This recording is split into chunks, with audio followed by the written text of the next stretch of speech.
Hello, in this tutorial, I'll show you how to calibrate in Bluebeam.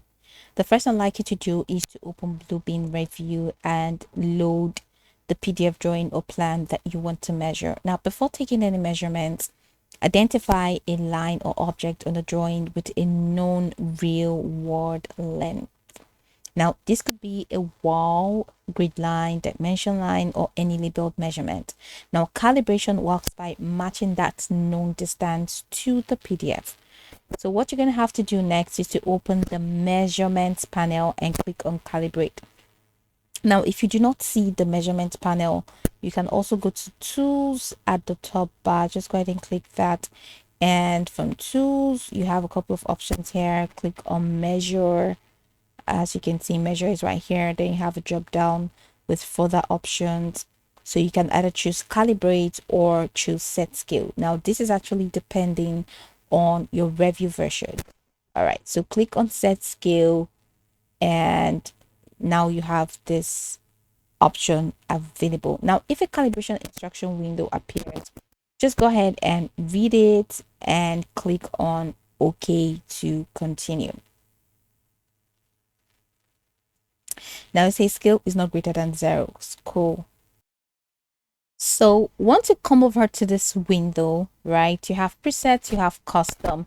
Now before you click on apply scale, we actually want to find the calibrate feature, right? So here's it sets to current one, that's the current page. And here I have scale, go ahead and click on custom. And now from custom, you have calibrate. Now click on calibrate. Now it says select 2 points of a known dimension to calibrate measurement. So just go ahead and click on OK.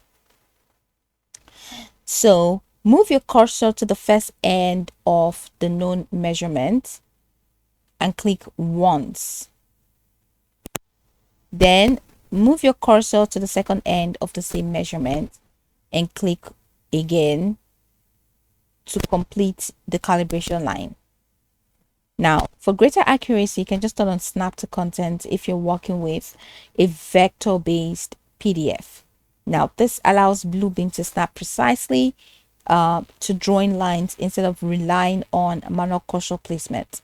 Now, if you need to keep the line perfectly horizontal, vertical, or diagonal, just go ahead and hold the shift key while selecting the second point.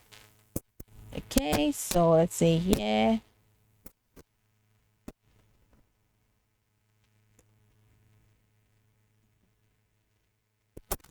All right. So when the calibrate dialog box appears, which you have here, just enter the actual real-world distance between the 2 points you selected and select the correct units. All right.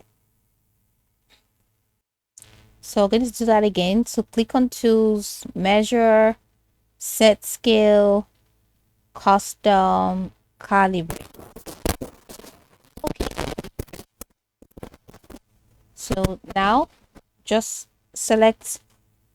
tap on the first part, that's the first end of the known measurements of the drawing or whatever shape, and you can hold the shift to get your perfect horizontal or vertical line. Click on the second. Once you tap on it, and then it's going to take you here. So when the calibrate dialog box appears, just go ahead and enter the actual real world distance between the 2 points you selected. All right, so select the correct unit of measurement, and once you do that, such as feet, inches, meters or millimeters. Now the units don't have to match the units shown on the PDF because it automatically converts them if needed. So choose where you want the calibration to apply, like if you wanted to apply to current page or if you wanted to apply to any other further options on the drop down, maybe all pages. So all pages or custom range, just go ahead and select that. Now once you're done with that, just go ahead and click on apply scale to save the calibration. So to confirm that everything is accurate, go ahead and select the length measurement tool and measure the same object you used for calibration. Now the measurement should match the known dimension exactly. If it doesn't, you can recalibrate by selecting the points more precisely by clicking on recalibrate from the calibrate window. So your drawing is now calibrated and you can confidently use Bluebeam's measurement tools for lengths, areas, perimeters, volumes, and quantity takeoffs. So go over the tutorial from the top to the bottom to get acquainted with the steps, and once you're done, you'll be good to go. I hope that this tutorial marvelously helped you search.